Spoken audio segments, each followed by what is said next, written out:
This is the official start. So welcome to Science Sunday. I am your host, Annie Wilson. Today we are going to be taking one of the kind of classic, excuse me, I want to say Hubble images, but it's not just Hubble images.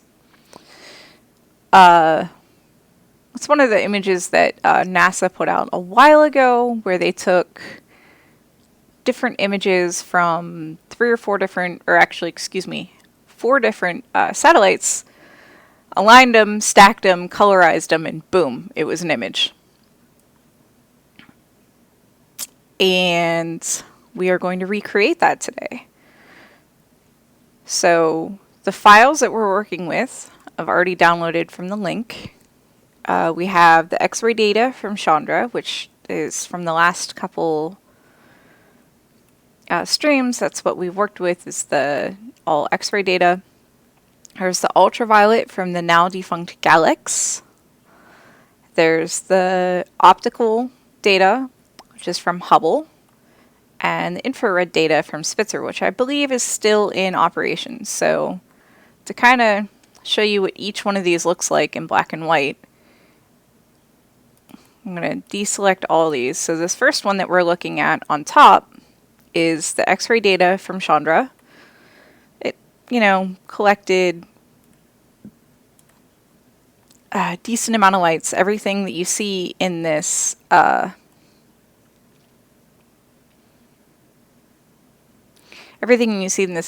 in this particular photo is X-ray data. Peter, these are all from the NASA site. If you would like to follow along, I'll post the link again. That's where I got these images, which is amazing because they're already aligned and they're already cleaned up. So we'll skip a lot of those steps today. So this image up here is the X-ray data. And then this is the IR or infrared data from Spitzer. You can see how you can actually see this is more of a galaxy. There's some arms there. Picked up a bit more stars. Switch to the optical. And this is what we would see from like a ground-based telescope. Like if you were able to actually get your telescope to really pick up on M101, this is more of what you would see. Not these colors, obviously, but you can see the arms that are pretty well defined and the dust clouds. And here is the ultraviolet data from Galax. And you can still see the arms, but this is a lot bigger than like the optical. And once these are all lined up, or once we actually blend all of these, you'll be able to see kind of how they all correspond to each other. So all of the data from all of these telescopes comes down in black and white images, but they're not really black and white, they're grayscale. And I don't know, unfortunately, how deep each one of these images is, like how many, what the range of bits is. I'm not sure if there's 8, 16, or 32, and they might vary across the different ones. And this is not actually easy information to find out because everything's like, oh yeah, this is grayscale. So I've already opened these up as layers, which is the first step in the tutorial. So I've already opened them up as layers, and now I need to swap them over to RGB mode. So for each one of these images, I'm going to go to image mode, and you can't see this on my screen, unfortunately, RGB. So did that for the X-ray. We're going to do this for image mode. Oh, I only have to do this once. I keep forgetting about that. Cool. So we're in RGB mode. And now we're going to change each mode layer to screen. highlight that on the thing. Oh, it's a bit off the, there we go. Now you can see it. So this one is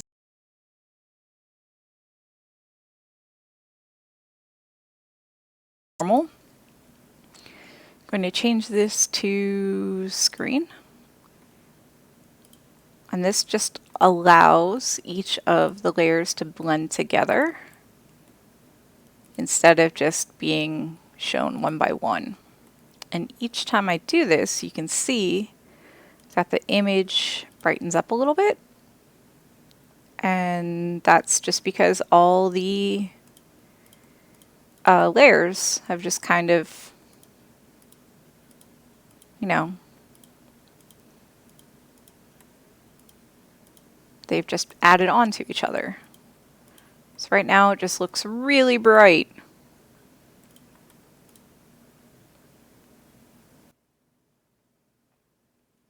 Peter says there's a film on Sky Movies that am in tonight.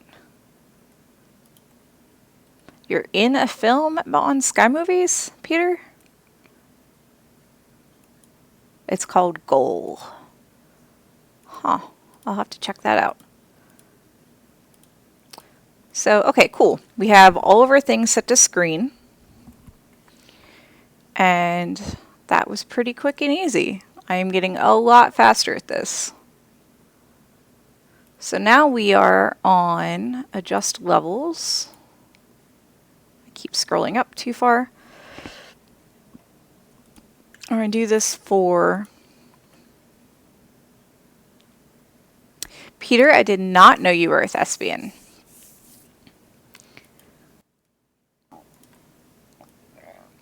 Okay, so now we're going to do levels, and I have to think about how I do this. For anyone that's curious, I'm running GIMP 2.8, and I have a plugin that is called Gmic. And I could have switched to GIMP 210, but I wanted to stay pretty consistent. Patterns, gradients, images.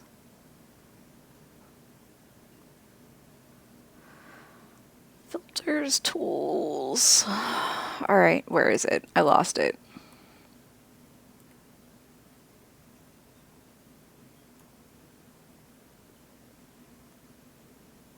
Colors, levels. There we go. All right, so for this, I actually need to turn off all the other ones. So we're only looking at that. And move this up here. All right, so I have my levels open for X-ray, and this is set to linear, which you can just see one line. That doesn't do us any good. So I switch it to logarithmic, which, boom, there's a lot more info there. So what we want to do is brighten things up without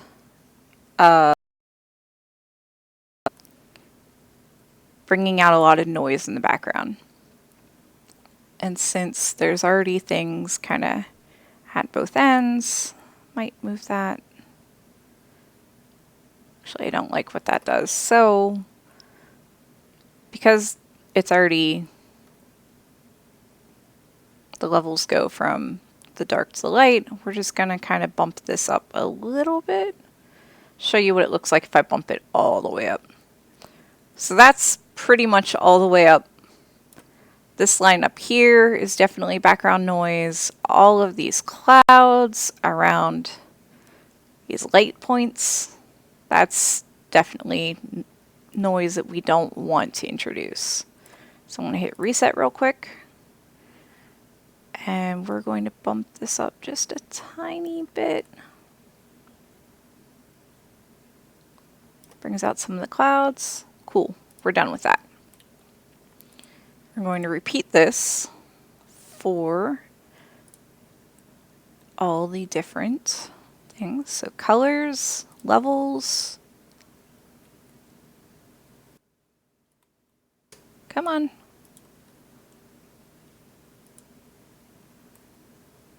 me hide that on here.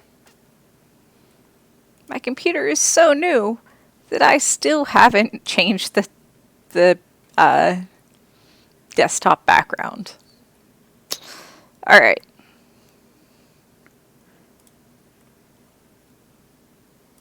Try this again. There we go.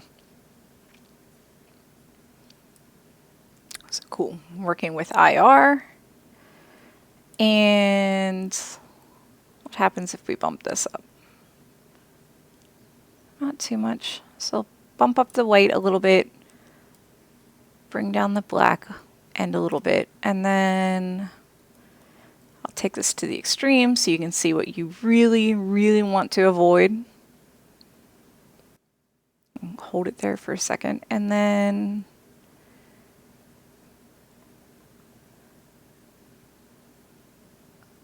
if I take it to that extreme, you also can't hardly see anything. So I'm going to hit reset real quick. Adjust the top end. Adjust the bottom end.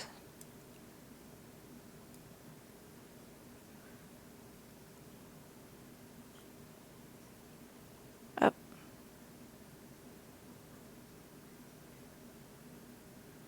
I don't like that streak as it shows up. So we're going to leave that right about there.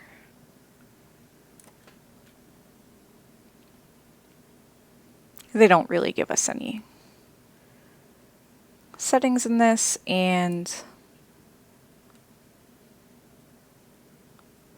they don't really tell me. Guido says, now I wonder if you can do some sort of HDR out of FITS files. It works with RAW. I did a little bit of that with the image we did last week because there was just the one image. We weren't opening them as files, or as layers, excuse me. I did a little bit of that on my own time off of the stream to pull out the different details, and I really liked how it looked. So yeah, I think it's possible to do that. I might do that in the future. I know this is the last tutorial in this little series, so after this, I'll start on actual quote-unquote real data, to where I'm not going to have handy, this is the, steps you should take. Which should be fun and interesting. Because as much as I like this, it's like, I know this image has already been published. And I already know what the professionals have made it look like. And I'm not a professional at this. I think it's cool. But yeah, I think it's possible because it's just grayscale data.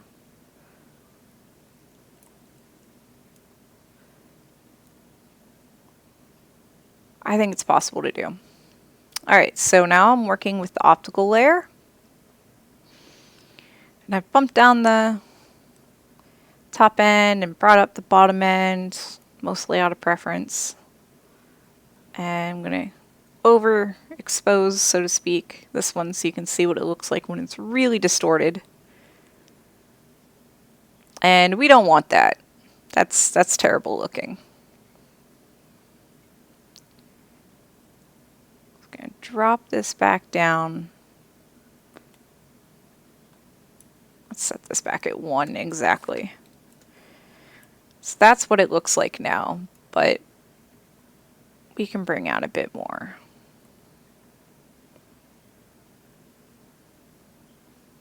And I think that's a safe place to be. right there at about 1.5. Click OK, move on with that. And then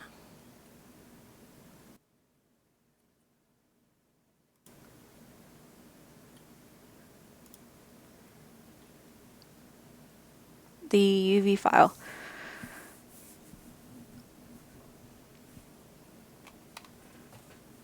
Guido said, interesting, but most astronomers disapprove of HDR because it's not real, which is silly. It's an enhancement of dynamic ranges. And mapping that on a computer can actually display, of course. I think it depends on the astronomer. And the way that I know the astronomers at YSU use images is much different from, you know, the way that we would use images. Because I'll eventually work with some of their data, and I'm going to have them explain to me before I start with their data why they chose which wavelengths they did. And I think it has to do with, in particular with the M101 data, it has to do with the things that they were looking for. And I think the concern, but I'm not sure because I'm not an astronomer, is that you're distorting things, or you're distorting the data. Hello, I'm not even sure how to pronounce your name. I'm going to call you Koi. That's how I'm calling you. Hello, Koi. I think the concern is distorting the data and distorting what you're looking at, because the way that the astronomers use images and the way that the public uses the images are vastly different. Public looks at these finished products and is like, ooh, pretty. And to somebody that doesn't know that these are all quote-unquote false images or false color images, like, some of the public can actually believe that this is what this really looks like, when really there are different color palettes to show, you know, different wavelengths, because especially with this set of 4 images, some of these wavelengths are way beyond what we can see. Like, we can only see the optical. We can't see the X-ray. We can't see infrared, and we can't see the UV. All we can see is the optical. But there's a lot more there than what we can see. So, yeah.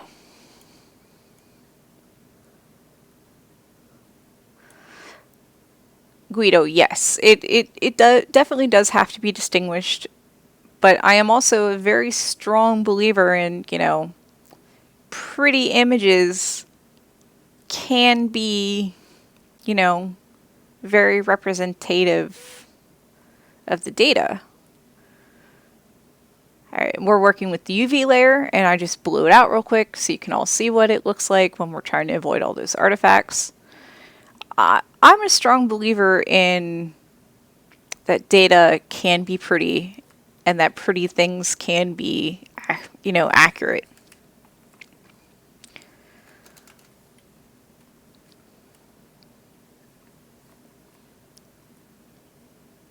Can't see them. We just can't see them from looking up, though. Correct. We have to use all sorts of filters in order to be able to, you know, quote unquote, see these other, you know, ranges beyond what our vision can capture.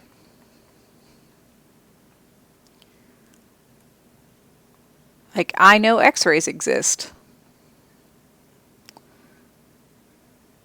I've been X-rayed, but I couldn't see, like, the actual X-rays bombarding my body. I just knew they were there. Alright, We're going to call this 1.3. Koi, I like that. One might even say they could be pretty accurate. Yes, yes. I like data visualization. To me, this is a form of data visualization. But it's one of those things where I'm not entirely too sure how to really get out and do it, because everybody's like, well, there's art, and then there's people that are like, well, there's data, and like, you can make the two combine. Okay, we're done with the levels window. I can hide that. Okay, so now we are down to the fun part. We are down to add a splash of color. And the most important thing here is the it's the color palette. I'm going to type it out in chat just for my own records. So IR is going to be red. Optical is going to be yellow. UV is going to be blue. And X-ray is going to be magenta.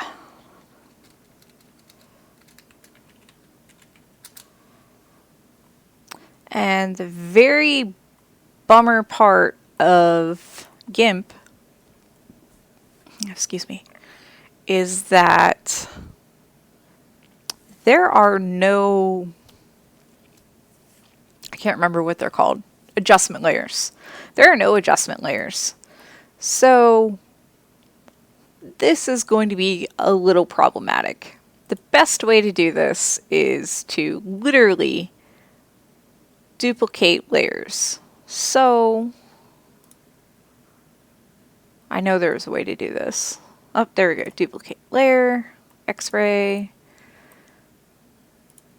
And then we're going to hide the originals and work with the copies. That made everything so much brighter.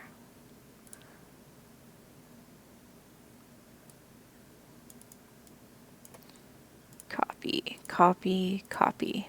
Boom. I think.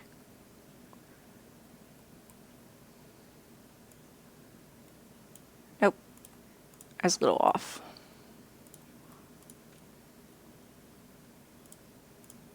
There we go. Cool. So now we're working with the copies. So, let's see. IR is going to be red. What do they say? Have a rich color that doesn't oversaturate when you combine with the other layers. We'll use a saturation value of 100 combined with a lightness value of 50. Oof. But not next week, but the week after, I'm actually going to be working with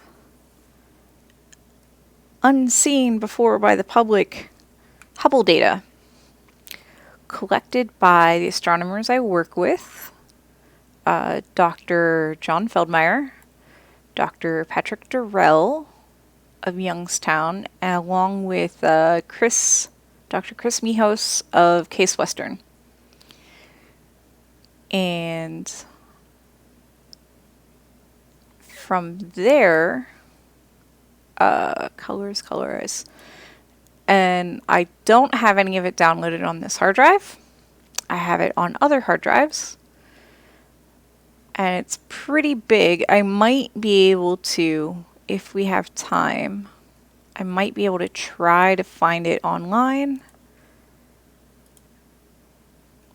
and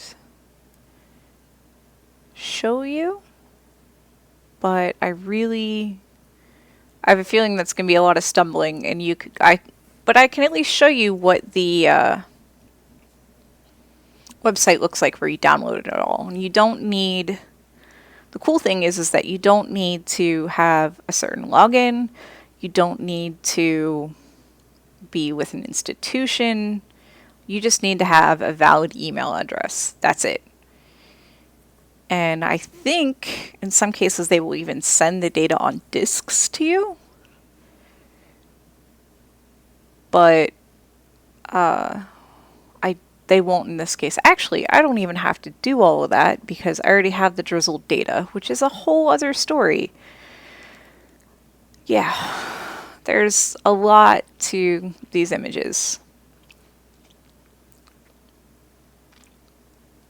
Hello, Ginny Artemis. So hello. Yes, Hubble data is cool. The data I'm going to be working with soonish.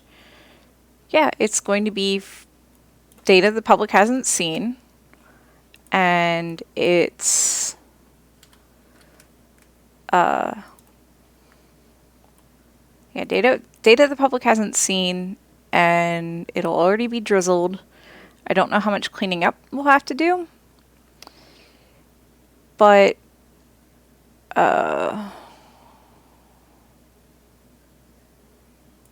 I don't know how much cleaning up we'll have to do, so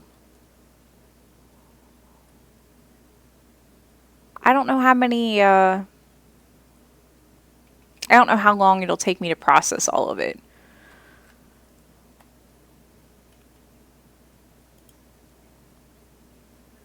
It won't be like this where I just drop the things in and be like, well, cool. Alright, so that was the IR. So now the optical. Now, this is where the colors are important, because I have the optical and the IR data up. And let me pull up all the other data so you can see it. So the optical, or the IR data, the red, is literally only a small part of this image, and because it's color coded, instead of it just being one blob of gray, white, and black, you can actually see which parts were picked up by the IR telescope, by Spitzer, I believe. Yes, feed the kitties! And also, I have not my usual 2, but 4 dogs here. So if they bark, 1, I am very sorry, and I will mute myself as fast as I can. And 2, if they're quiet, they all get treats when we're done. The red here for infrared, it's just representing the wavelengths data. I don't know if it's moving away. Because it's in that wavelength, that part of the spectrum, I don't know what that means because I'm not an astronomer. My background is in computer science. Do my cool little thing there. So I really don't know what that means other than here, red just means infrared. So I'm going to turn off the X-ray and the UV. And for right now, I'm going to turn off the IR. Let's see, optical is going to be yellow. So we're going to go colors, colorize. Let's see, lightness of -50, saturation of 100. And the hue here is just based on a color wheel. I should probably adjust the tutorial a little bit. Where it won't capture my cursor, but the red is 0, and I guess probably it's also 360. Yeah. So we're just gonna kind of scooch till we hit yellow.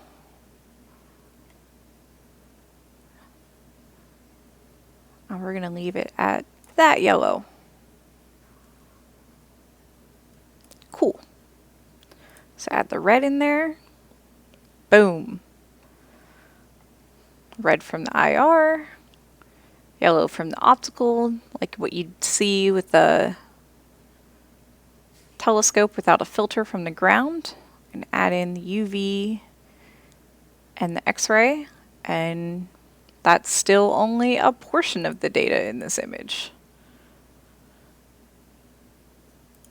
So scroll up. Alright, UV is going to be blue and X-ray is magenta. So let's do X-ray next. Turn all these others off. And I really think is interesting is how small the X-ray image is compared to like the UV image. And I'm sure there's a reason for that. I don't know the reason. Unfortunately.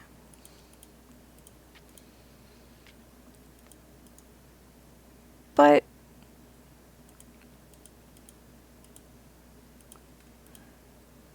yeah, I just think it's interesting. M101 is kind of weird.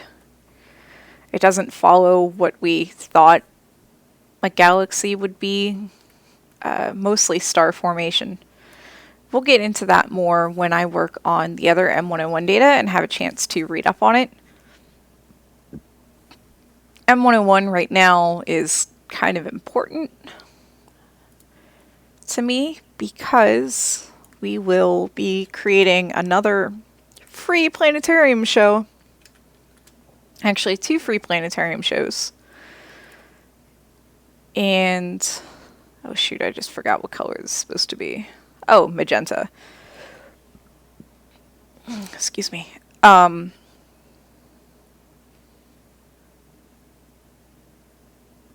yeah, 2 free planetarium shows about M101, and the fiction script is Fiction script is by Dr. Pamela Gay, who's our fearless leader. I think that's magenta enough. And it's a neat script. It's a neat script. And so there's the red and the yellow and the magenta. That's a pretty colorful image, actually. And I think it's neat how the magenta just barely shines through. Oh no, don't freeze, computer. Don't do this.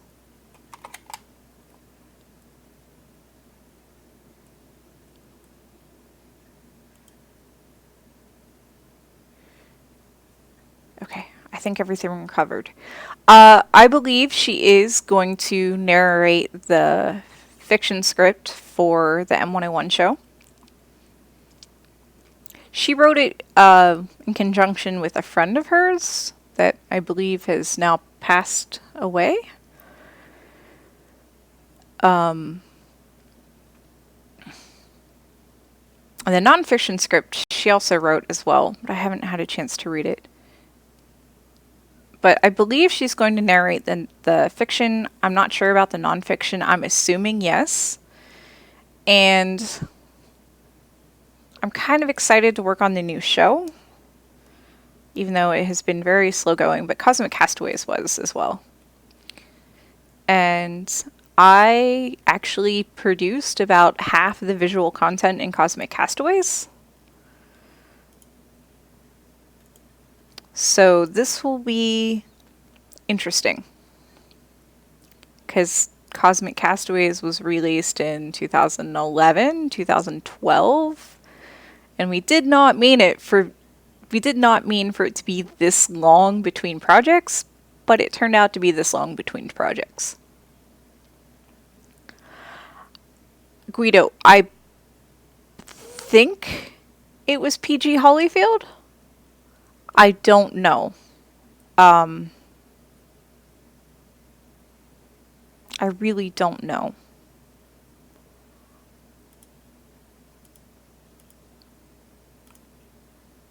This is information I should know. I want to say yes.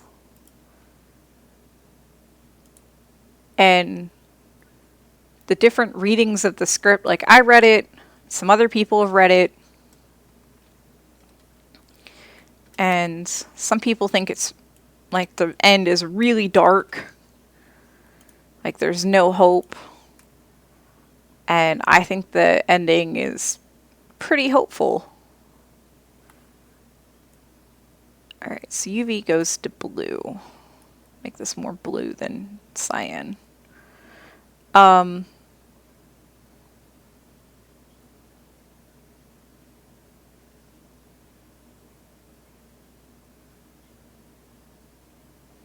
So yeah, I think it was PG Hollyfield. I don't know. Cool. There's our blue. Huh. That's interesting how it just layers on and turns white. I don't think I like that. Um,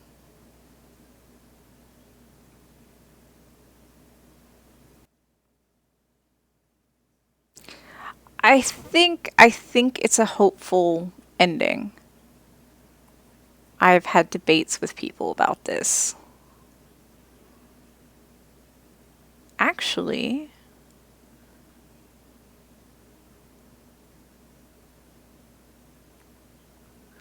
I've had debates with people about it. I'm also thinking like of The Giver. The ending to that book was ambiguous, and some people read it as, "Oh no, the world is ending," or "Oh no, excuse me, the kid died," and some people read it as the kid lived, and in the movie they went with the kid lived, and it's essentially the thing here. I really don't want to spoil it, but the ending is ambiguous. I think it's a neat story. All right, cool. Well, our image looks amazingly like their image. Cool. That didn't happen the other two times. So, we've gone through that. Now we're on the finishing touches.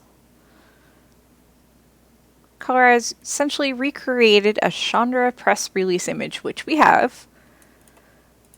And at this point, you can let some creative freedom loose and explore various tools within GIMP to bring out more of the color. When you're satisfied with the individual layers, use image merge visible layers to flatten your image. The Giver.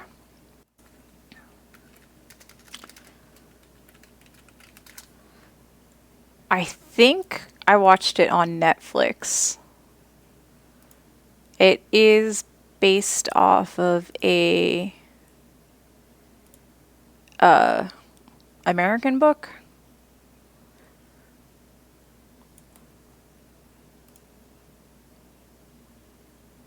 I thought the way the film was done was very well. Okay, so we've done all this. I'm going to delete our original layers because we don't need them. And I've already saved the working image. So if I need to come back to this, I'll come back to it.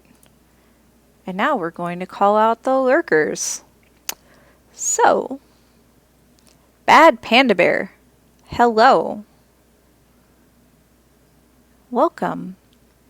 Skeptsci, hello. Hello to Tom Van Scooter. Hello to VNK. Vertigo 58, Virgo Pros, and Zins1. Hello.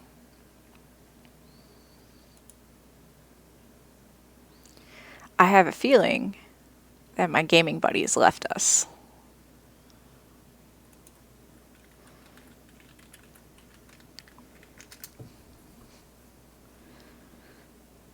I don't think I've seen any of you before, so hello. I'm Annie. You're watching me do science.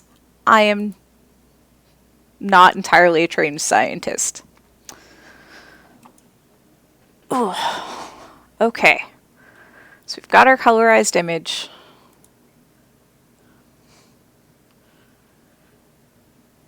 Save a copy, which you can't see me doing. Just in case this all goes wrong.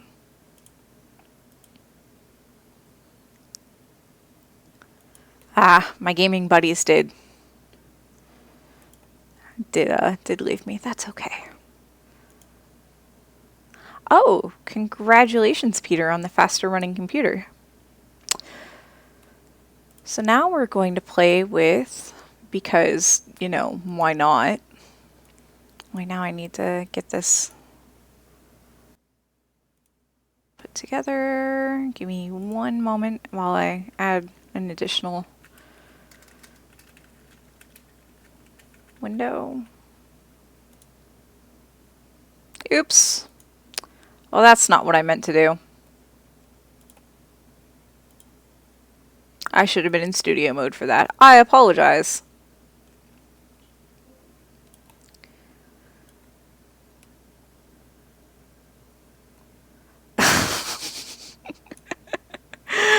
I am highly amused by that, Koi.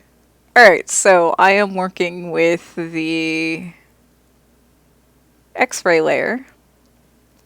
So we're just gonna kind of play around with the curves. It's kind of hard to see with all of them up.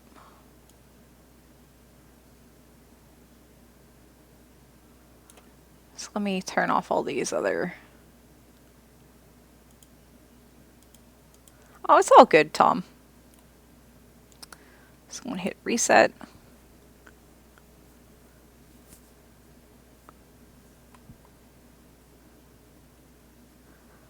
Oh.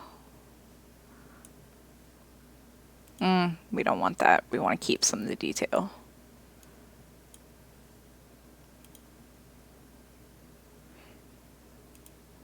Insert. Annie has no idea what she's doing.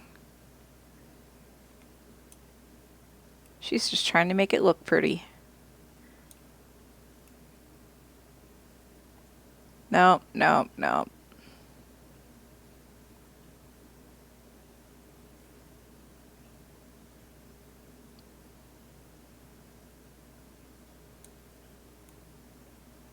There we go.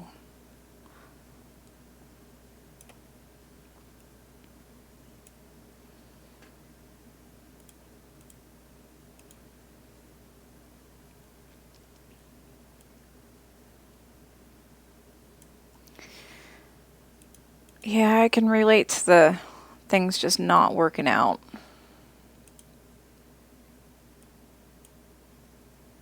Alright, we're not going to mess with the magenta layer. We can mess, however, with this layer.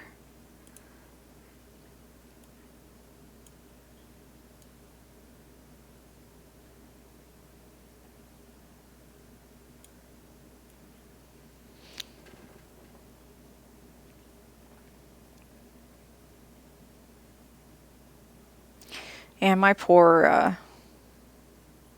Linux box. What is happening? Well, GIMP doesn't seem to like anything that I'm doing.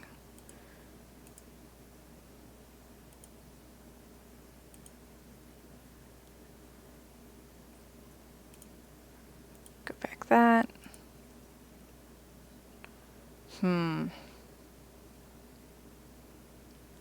I think we're gonna do it. I think we're gonna collapse.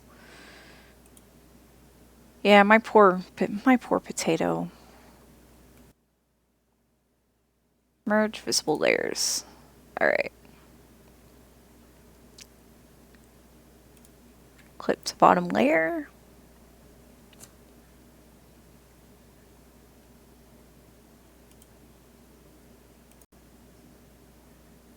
Okay, so now let's try messing with curves. Now that it's all put together, let's see what this does.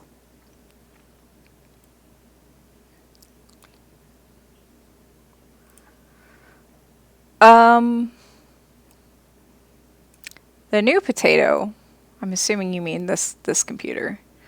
This computer's been... I haven't really had a chance to do anything other than install software. But it's been alright.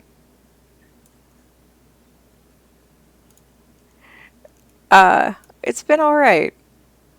I'm quite happy with how... Oh, there we go. I'm quite happy with how it's running. I'm quite happy with how easy everything was to set up.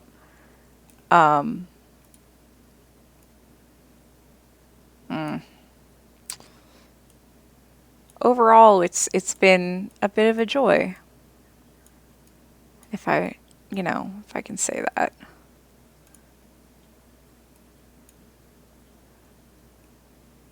There we go. I actually like how that looks right there. So I'm going to go green.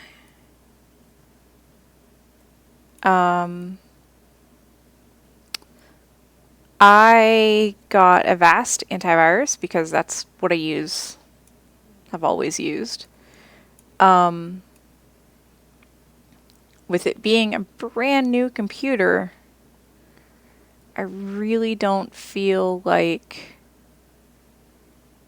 I need a whole lot of cleaner programs. So Koi,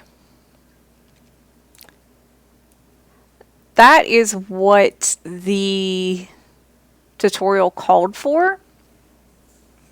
I really don't. I poked around a bit for general color palettes for when I'm doing a multi-wavelength, which is what this kind of image is called, is a multi-wavelength. And I really couldn't find any kind of standard. I think these are the same colors that are used in the press release image. And I believe these colors were chosen so that a clear distinction could be made between all of the all of the data sets essentially, and see how everything kind of stacks together. Hubble does have a standard color palette, and I believe Chandra has its own color palette because they capture different parts of the X-ray spectrum. But unfortunately, all the research I had on that is saved on the Potato. So eventually I'll have to pull out that hard drive and hook it up to this computer somehow. In this image, red just means that it's infrared, that it was captured on the infrared band. I don't know if infrared means it's going away or redshifts.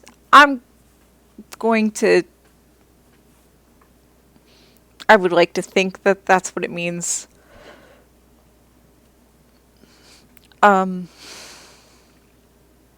unfortunately don't know. I am not an astronomer by trade. I know enough astronomy to get myself in trouble, because it is pretty impossible to work at a planetarium and not know something about astronomy.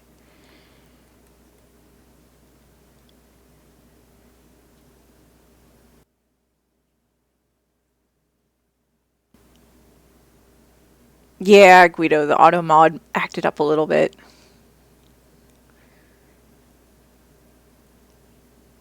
But yeah, it's pretty impossible to work in a planetarium and not pick up something about astronomy along the way. And a planetarium, for those that don't know, is just this room with the giant dome ceiling that the nighttime sky is projected up onto. And if you're in a newer planetarium, they have fancy video projectors to where it's like an IMAX movie. In fact, some IMAX theaters with, the typical domed or huge screen that's at an angle can actually be used as planetariums with the newer software and projectors and etc., etc.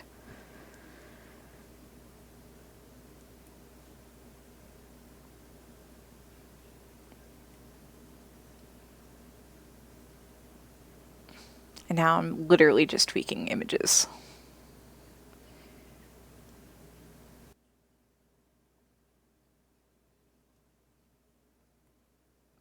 Leave that one right about there, and now we'll go to the blue channel, which, look at that.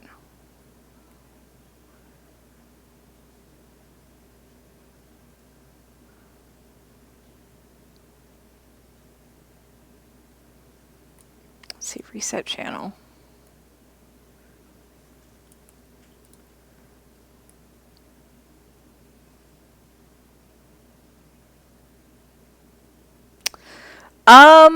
Zeiss is definitely one of the better projectors. I know we have one from Goto in Japan, and I love our Goto projector. I don't know the difference between Zeiss and Goto as much as I probably should. So I was originally brought into the planetarium because I knew computers, and the person that didn't, the person that ran the planetarium at that time was not a computer person. And that was well over 10 years ago, because I had a brief interruption in my undergrad. And now most of our planetarium is run digitally through a computer. Now, I think I'm just going to leave the blue channel there. It may have been a question of price. I know our Goto was very expensive, but it has lasted over 10 years. Our original projector was installed in 1960 something, and it was replaced in 2006. So our current Goto projector has lasted 12 years. It, I guess, probably, its lifetime, I imagine it has another, I imagine we can get another 20 years out of it.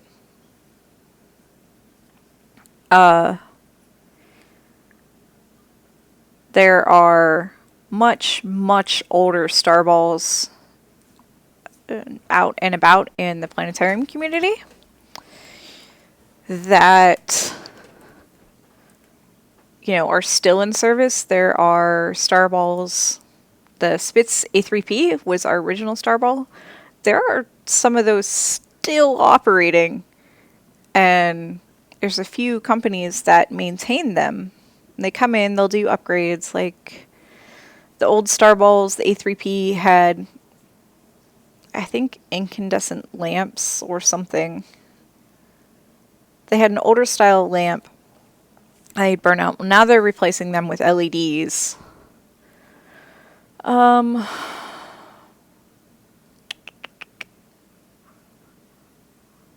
But yeah, star balls are something that don't get changed or replaced often, and a lot of the planetariums that had originally just had a analog star ball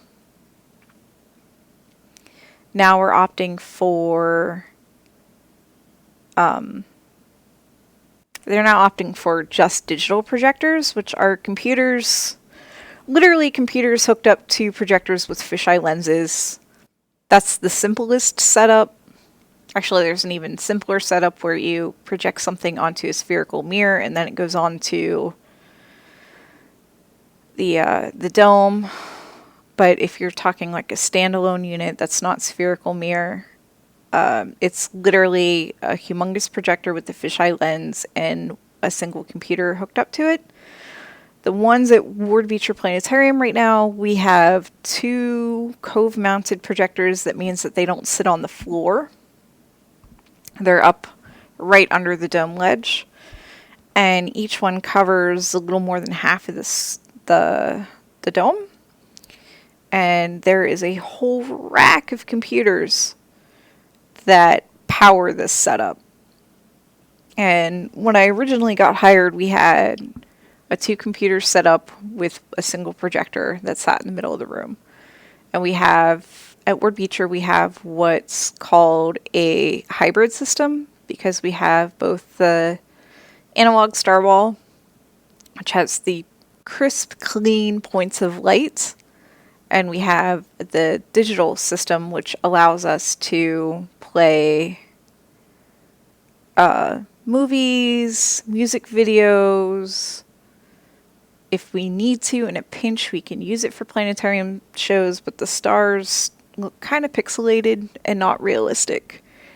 But a lot of the smaller planetariums, when they do get money to do upgrades, just to kind of expand their what they can offer, some of them just go with the digital projector.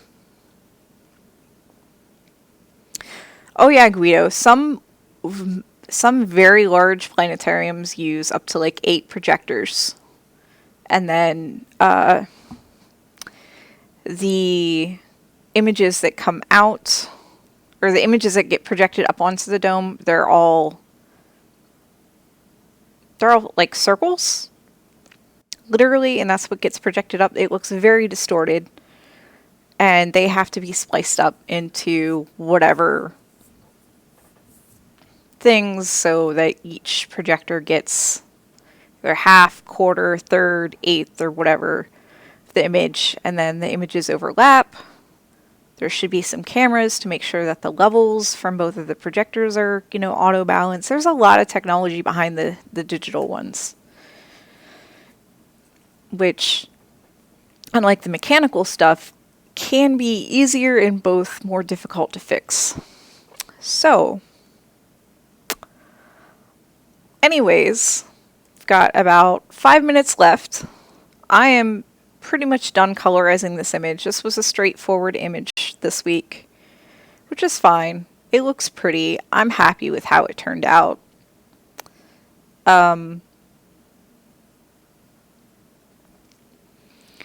If you guys have any questions, now would be the time to ask. I am willing to pretty much answer anything about this process that we did today, or about what I do for work, about planetariums, the upcoming data set that we'll be working on, the information I can give you off the top of my head. I do know that next week is Father's Day, so I will not be streaming next week. Pamela will be streaming instead. And for those of you that are fathers or are going to celebrate Father's Day, I hope you have a wonderful Father's Day.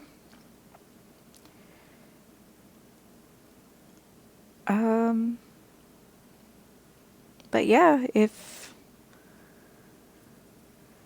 there's no questions, we can pretty much wrap it up. It's kind of a chill stream, but thanks for hanging out with me. Peter says, darn, need a new analog clock. But thanks for hanging out with me. Thanks for watching.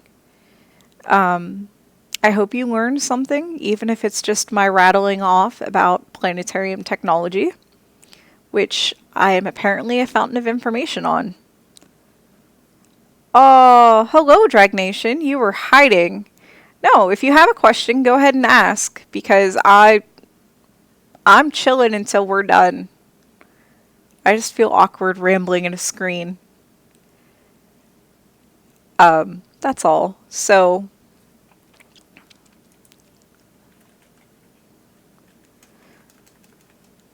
if you want to save your questions until, not next week, until the 24th, that's cool. On the 24th, I'm going to start streaming about 15 minutes before the hour. I understand, Drag Nation.